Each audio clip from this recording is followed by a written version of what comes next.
This is part 2 in a series where we rank countries around the world from D tier all the way up to S tier.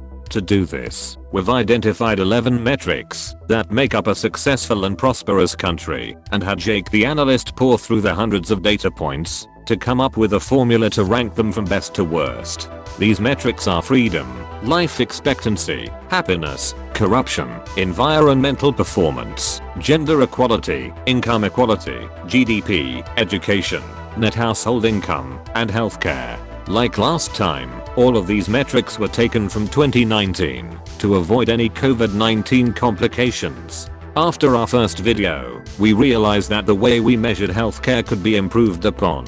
So by going back to the drawing board, Jake the analyst found a WHO metric, which took into account 12 different factors of how a country takes care of its citizens. As always, those who wish to look at our working out can find a link in the description. As you might imagine, altering these metrics will also change the first 30 countries we decided to measure. Not only this, but because the tier list is measured on a bell curve, introducing new countries also means that many of the old countries will be comparatively better. Countries that have benefited from this expanded dataset include Belgium, Brazil, France, India, Indonesia, the Netherlands, Romania, New Zealand, Russia, Sweden, Thailand, and the United States. With the previous results addressed, let's introduce our new contestants. Given the reasons Afghanistan normally makes headlines, our expectations for the country were not particularly high. With a country that has environmental, household income, and gender equality scores so low, you'd think they were playing an exceptional round of golf. We have no choice but to place the nation in D tier. Argentina comes in with a strong showing in the life expectancy, GDP, and education categories. However, an abysmal household net income score and average scores in the remaining categories keeps this slightly better version of Brazil from reaching any higher in our rankings. B tier. Not to be confused with Kangaroo Land, Austria has some impressive scores in gender equality, education, and life expectancy that land towards the top of our rankings. Unfortunately, some below average scores in both healthcare and income equality keep this country from reaching our highest position. Austria does, however, sit very comfortably in A tier. Bangladesh is a country that most of us probably couldn't point out on a map, and it enters our rankings with mixed results. Although sporting some decent scores in GDP and life expectancy, Bangladesh suffers in the metrics of household income, corruption, and environmental policy. Just like their Indian neighbors, the nation sits firmly in C tier. Best known for winning a war against the United States and the delicious noodles you order from a guy who never seems to take a day off, Vietnam isn't rated all that high. Suffering from a very low freedom score, pitiful household income, and rampant corruption, Vietnam struggles to place any higher than mid-C tier. Bulgaria is an interesting country, as although it scores quite low in both household income and corruption, it manages to come out pretty average in everything else. These average scores land the nation in B tier. We now come to the best Korea, which turned out to be very difficult to measure. As you might imagine, the least free nation in the world at the time doesn't tend to have too much data that it's willing to share, so we were very much reliant on third-party sources. The way we measured these fringe countries is that if we couldn't find data on a particular metric, it would automatically score a 0, because if they don't keep track, or if they are hiding the numbers, things must be pretty bad. As a result, North Korea scores itself a place in low D tier. The nation of Chile was actually one of the most interesting countries we evaluated, as by measuring household income, income equality, and environmental impact, you'd be inclined to think the country would score quite low. However, it also boasted some of the best life expectancy, freedom, and education scores we'll see today, all of which are very strong indications of a country ready to move up in the world. Chile lands itself in B tier, but it has some insane potential to move up in a future meta. For the most populous country in the world and a global superpower, China wasn't exactly an easy country to measure. In what may be surprising, China performs incredibly well in healthcare, GDP, and life expectancy, but that's where the list stops. The country is actually the third to last in terms of freedom, only being beaten by Saudi Arabia and North Korea, with China also scoring in the bottom 10 for happiness and quite low in corruption. Winnie the Pooh's Wonderland lands itself at the very bottom of B tier. The Czech Republic enters into our competition as one of the best former Soviet nations, but not by much. The Czech Republic has phenomenal education, gender equality, and life expectancy, which help it climb above most countries on our list. However, glaring issues in household income and corruption hold the country back from scoring any higher than B tier. Once an S tier contender in the Ancients and Artifacts update, Egypt has fallen off in recent years, boasting some of the lowest household income, freedom, and corruption scores on our list. With this said, Egypt does fare surprisingly well in healthcare and life expectancy, which save it from falling any lower than C tier. Our next challenger is Ethiopia, which enters the competition with a lot of holes in its resume. The nation boasts some pretty scuffed stats across the board, but it gets saved from a worse fate by its average life expectancy and GDP scores. A very generous C tier. Greece absolutely dominated after the Gods and Logic update. However, the modern world has not been so kind. Greece suffers from laughable household income, corruption, and happiness scores, all almost certainly stemming from the government's mismanagement of the economy. With this in mind, Greece still has the wind in its sails, with exceptional scores in education, life expectancy, and gender equality. If the nation can somehow claw its way out of its enormous debt, it might be able to reach some serious heights, but for now, it sits firmly in the middle of B tier.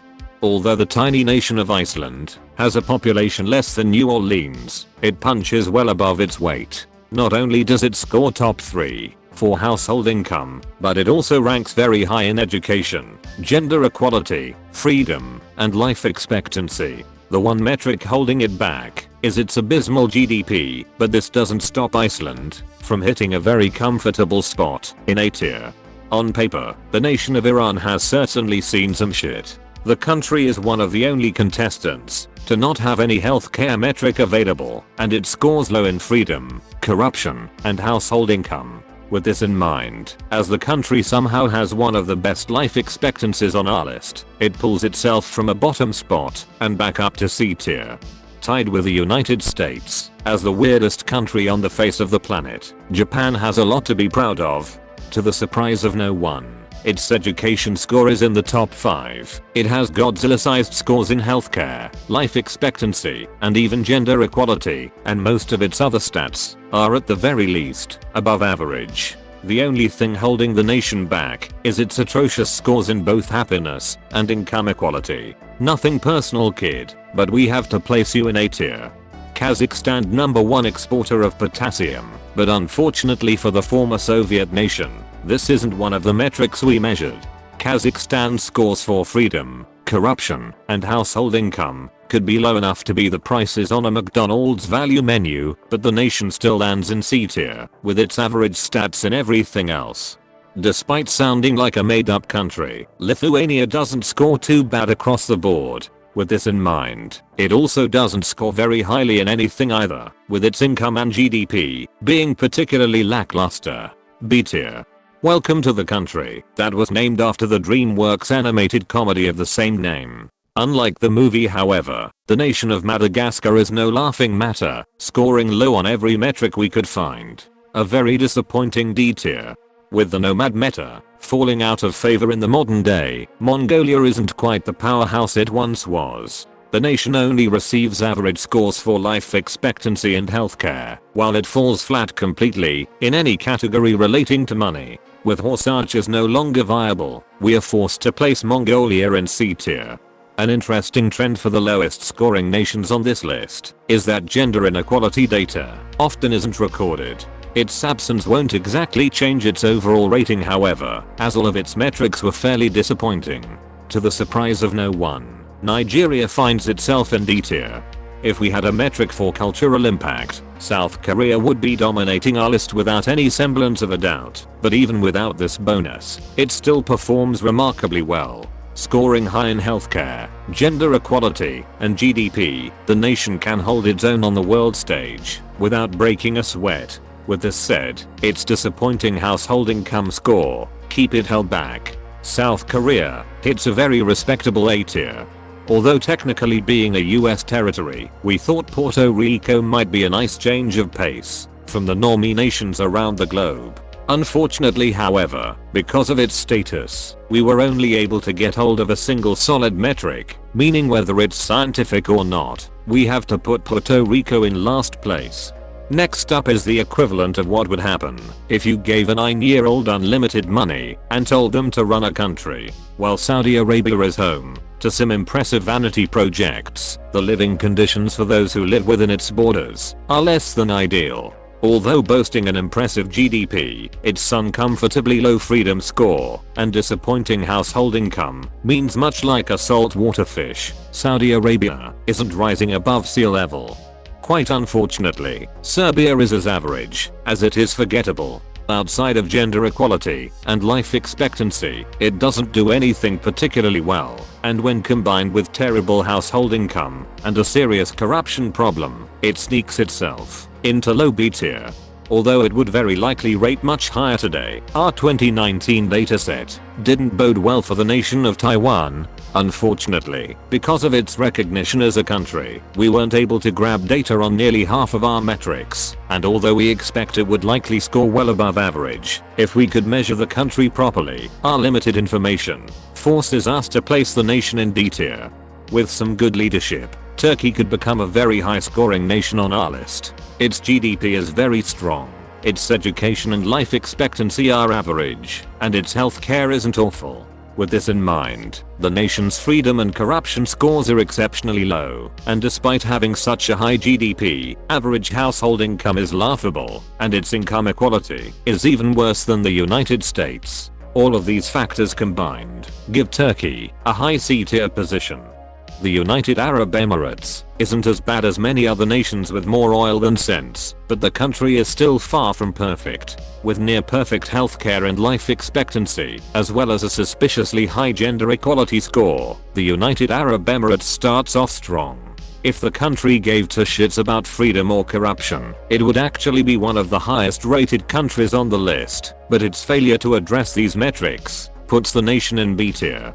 Measuring Hong Kong was as difficult as it was painful. A few years ago, the nation might have sat near the top of today's list, but with China effectively taking control over the country, its scores have significantly decreased. With most international agencies refusing to acknowledge Hong Kong as a sovereign state, some metrics were unable to be calculated. However, it did manage to score exceptionally high in education and GDP, as well as getting a solid 10 for life expectancy. With this in mind, low happiness and household income lowered the average score, meaning Hong Kong was the lowest country in C tier.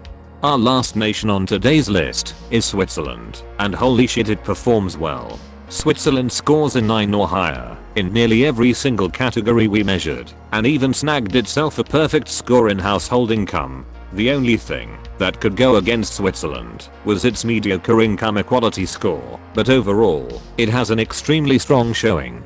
In a surprise upset, by less than 0.1%, Switzerland actually takes the gold medal from Norway as the highest scoring country on our list.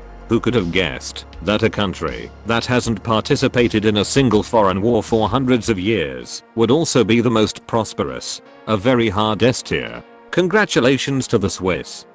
As always, our analysis isn't intended to stand up to any peer-reviewed scrutiny, and of course if we measured nations in any other way, we could expect the entire list to change. We tried our best to modify our previous formula to make the ranking more accurate, but we won't pretend there weren't some pretty serious flaws. With this in mind, we decided to keep nations such as North Korea and Taiwan, even with their limited datasets, as although they are not nearly as accurate, it's interesting to demonstrate how political motives can dramatically skew a country's scores. Lastly, here's today's final scoreboard, with all 60 countries we've covered so far. If there's enough interest in making a part 3 to this series, then we might be able to get another one made in another 6 months. But until next time, thanks for watching.